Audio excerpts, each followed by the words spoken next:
The year is 1470. In the mountains of Thessaly, a bell rings one final time across a valley that will never hear it again. Inside the convent of St. Catherine, 23 women kneel in prayer. Their lips move in unison, forming words they've spoken every morning for years. But this morning, the words taste different, like ash, like goodbye. Outside the stone walls, the horizon bleeds red, not from sunrise, but from the banners of an empire that has already swallowed kingdoms whole. The Ottoman army doesn't march. It flows like a river of steel and fire, erasing everything in its path. Sister Eleni, the abbess, clutches a silver crucifix that has survived 3 generations. Her hands tremble, but not from fear. She knows what's coming. They all do.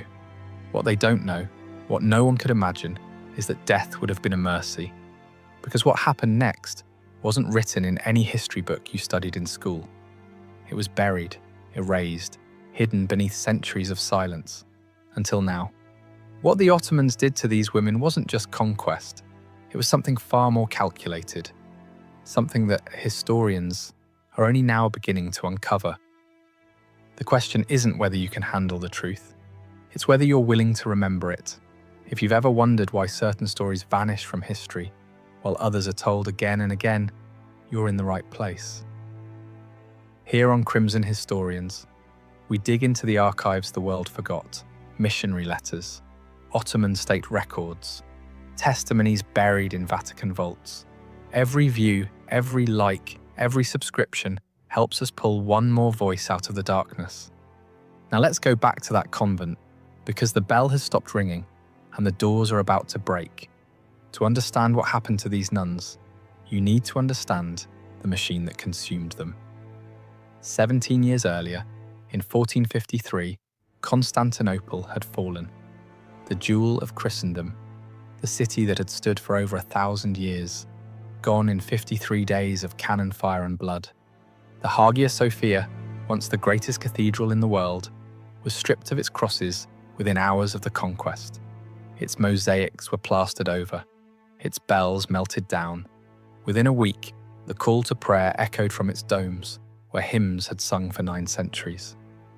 Sultan Mehmed II stood in the nave of that ancient church and declared it a mosque, not because he needed another place of worship, because he understood something most conquerors don't. You don't defeat a people by killing them. You defeat them by erasing who they were. The Ottomans didn't just conquer land, they conquered identity. When Mehmed looked west toward the scattered remnants of the Byzantine world, he saw wounds that refused to heal. Every church bell that still rang, every monastery that still stood, every cross casting shadows on conquered soil. These were declarations, acts of defiance, proof that the old world refused to die, and every nun who still prayed in Latin was a living reminder that faith could outlast armies. So the Sultan made a decision. If they will not convert, they will disappear, not through massacre. Massacre creates martyrs. Martyrs inspire resistance. Songs are written, stories are told, the dead become immortal. Number. The Ottomans had perfected something far more elegant, something that left no songs, no stories, no memory. Erasure. By 1470, this strategy had been tested across the empire. Greek monasteries in Morea, Serbian convents in the Balkans, Armenian churches in Anatolia. They didn't burn them all, they converted some, abandoned others. But the pattern was always the same. First came the offer, then came the silence. The convent of St. Catherine, perched on a hillside in Thessaly, far from any garrison or ally, was about to become another test case, another footnote in an empire's expansion. But these women didn't know they were footnotes. These weren't warriors. They were women who had spent their entire lives in silence and prayer. Their weapons were rosaries. Their armor was faith. Most of them had never seen a soldier, never held a blade, never imagined they would need to. Sister Eleni had been abbess for 12 years. Before that, she had tended the sick in a village that no longer existed, swallowed by plague in 1448. She came to the convent not to escape the world, but to make sense of it. Sister Magdalena was 19. She'd taken her vows only 2 years before. Her hands still bore the calluses from her father's farm. She joined the convent after her family was killed in a raid. The convent was the only place she had felt safe since. Sister Theodoris was 70. She had outlived 2 abbesses, an emperor, and more wars than she could count. She had stopped fearing death decades ago. But none of them had ever faced this. If this moment in history doesn't move you to learn more, you might be missing the lesson our ancestors died to teach. That the most dangerous thing you can do in the face of power is refuse to forget who you are. Now let's watch what happens when faith meets empire. The first cannonball hits just after dawn. It doesn't strike the chapel, it strikes the bell tower. The sound is apocalyptic. Stone explodes into the air. Iron shrieks against iron. The bell that has rung every morning for 140 years shatters mid-swing, and the pieces rain down onto the courtyard where the sisters grow herbs for healing. The same hands that tended those plants now cover their ears, trembling. Sister Eleni doesn't scream. She stands, crucifix raised high, and begins to sing. The Kyrie eleison, Lord have mercy. One by one the others join her, 23 voices rising against the roar of an empire. But empires don't listen to songs. By midday, the gates are breached. Ottoman soldiers pour into the courtyard, not with swords drawn, with ledgers, quills, ink pots. They move through the convent like clerks, not conquerors, counting, recording, cataloguing. Because to the Ottomans, these women aren't people, they're assets. A translator steps forward, a Greek man who once lived in these hills. His voice shakes as he reads from a scroll, and you can hear the shame buried in every word. By order of Sultan Mehmed II, all subjects of the conquered territories must submit to the authority of the Sublime Porte. Those who convert will be granted protection. Those who refuse will face the consequences of rebellion. Sister Eleni steps forward. Her face is calm, almost serene. She speaks not to the soldiers, but to the translator, in Greek so clear that everyone understands. Tell your sultan that we have already given our lives to a king. We have nothing left to surrender. The officer in charge, a man named Hassan Pasha, whose name appears in Ottoman military records from the 1470 Thessalian campaign, doesn't respond with anger. He responds with something far more chilling, a smile, because he knows something the nuns don't yet understand. The Ottomans have perfected the art of breaking people without killing them. That night, the women are locked inside their own chapel.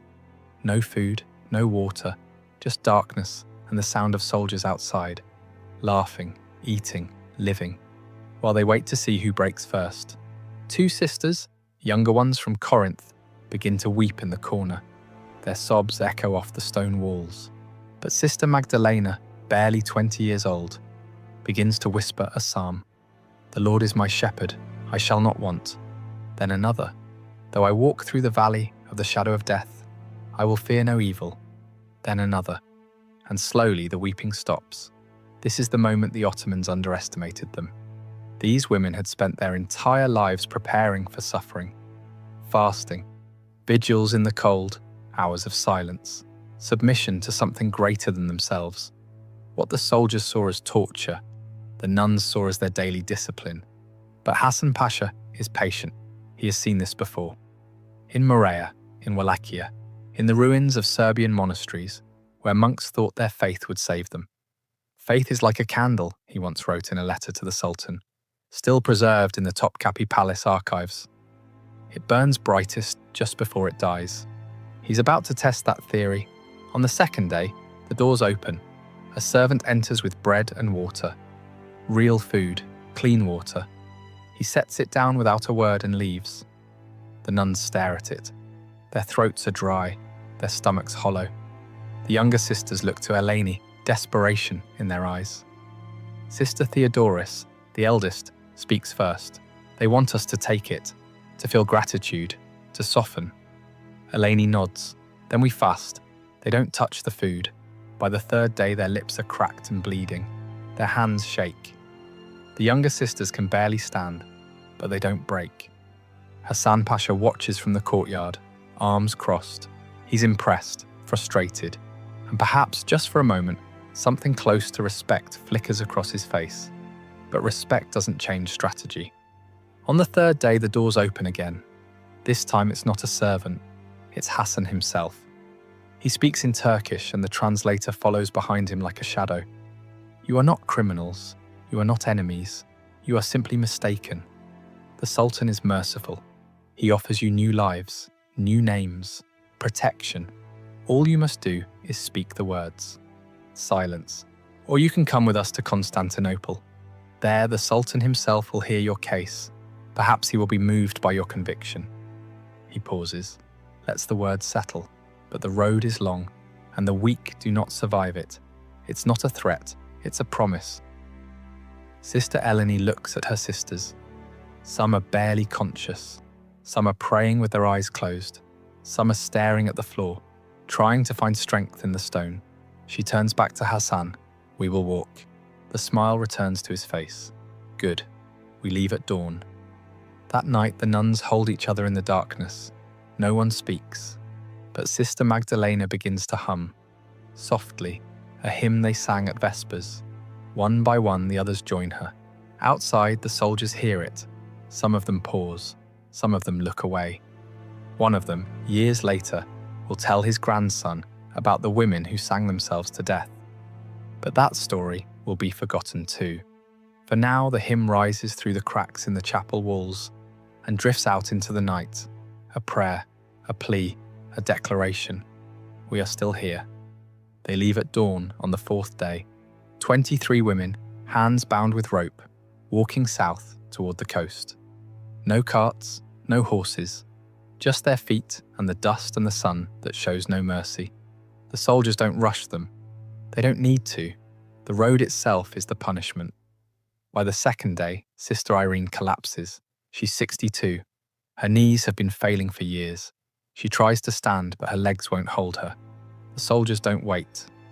Sister Magdalena and another nun, Sister Anna, lift her between them and carry her for the next 3 miles. When they finally stop for the night, Irene is unconscious. By morning, she's gone. They bury her by the roadside with their hands. No tools, no ceremony, just dirt and whispered prayers. The soldiers watch, they don't stop them. Hassan Pasha makes a note in his ledger. 22 remaining. On the fourth day, it happens again. Sister Callista, who hasn't spoken since the siege, simply stops walking. She sits down in the middle of the road, closes her eyes, and doesn't get up. They leave her there. By the time they reach the port of Volos 7 days later, only 18 remain. But something happened on that road. Something the Ottomans didn't anticipate. The nuns stopped weeping, stopped begging. They walked in silence, but it wasn't the silence of defeat. It was the silence of women who had already made their choice. Sister Eleni had been walking at the front of the line, leading them, even with her hands bound. But on the morning of the 7th day, Hassan Pasha calls for her. She's brought to his tent, alone.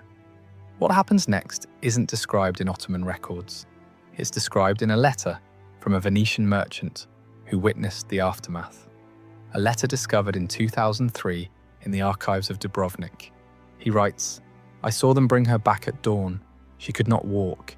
Her eyes, God forgive me, her eyes were open, but she was not inside them anymore. They dressed her in silk and paraded her through the camp as a convert. But when I passed close, I heard her lips moving. She was still praying, in Latin. Silently, she had not broken. They had simply taken her body and left her soul to wander." This is the Ottoman strategy that history doesn't teach you. They didn't want martyrs. Martyrs inspire resistance. Songs are written, stories are told. The dead become saints. They wanted ghosts. Women who would walk, talk, eat, breathe, but would never be whole again. Living proof that rebellion was futile. Living warnings to anyone who thought faith could stand against empire. Sister Eleni walked with them the rest of the way to the coast, but she never spoke again, never looked anyone in the eye. She was there, but she wasn't. The younger sisters wept when they saw her. The older ones just prayed harder. At the port of Volos, they're loaded onto a galley, a massive warship with rows of benches and chains bolted to the wood. This is not a passenger ship. This is a vessel designed for control. Slaves, prisoners, cargo. The nuns are chained to the benches, wrists locked to iron rings. A ship's manifest, discovered in 1987 in Istanbul's Topkapi Palace Museum, lists them not by name, but by number. Religious captives, female 18, destination, imperial household, purpose, domestic service and conversion. That word, service, is doing a lot of work. The voyage lasts 12 days. The sea is not kind. Storms lash the deck. Salt spray stings their cracked lips. The ship pitches and rolls, and the women who have never seen the ocean vomit until there's nothing left.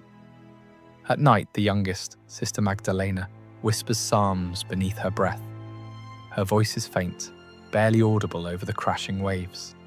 But the other prisoners, Greeks, Serbs, Italians, men and women chained beside them, turn their heads to listen. For a moment, the sea seems to still. When the ship finally enters the Bosphorus, the sisters see the skyline of Constantinople rise before them. Domes, minarets, walls that seem to stretch forever. The city gleams in the dawn light like a blade. For centuries, it had been called the city of the world's desire. Now, it would become their cage. From the docks, they march through narrow streets, lined with merchants, soldiers, and slaves. People stop to stare.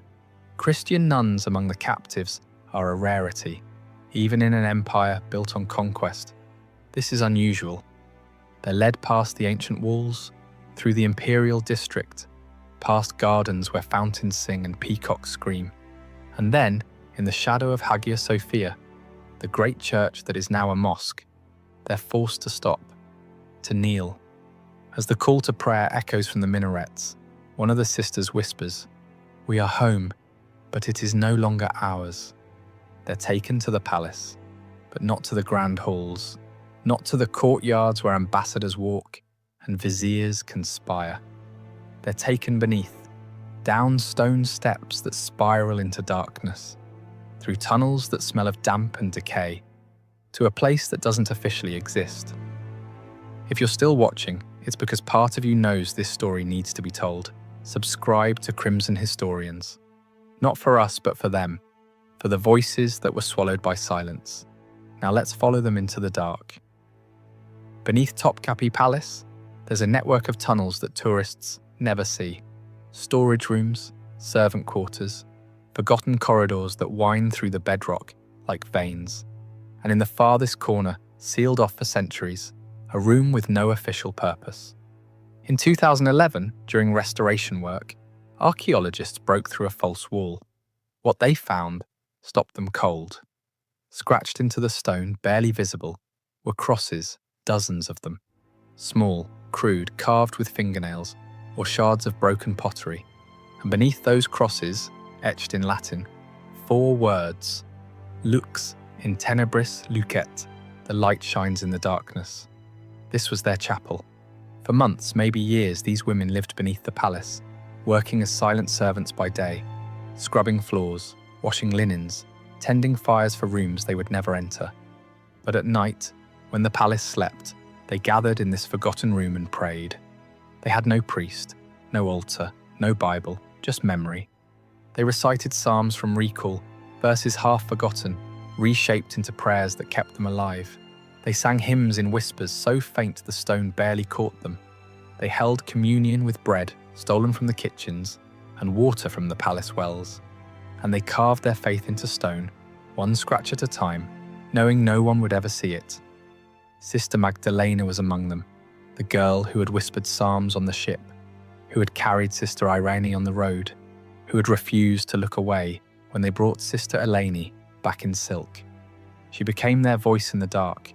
The archaeologists found her mark too. A small bird scratched into the corner of the wall. Beside it, 23 lines, one for each sister, but only 11 lines were complete. The rest trailed off into nothing. They used broken pottery for candle holders. a scrap of linen for an altar cloth. From a shard of a shattered mirror, they fashioned a crude cross. In this secret chapel, they gathered each night after the palace slept.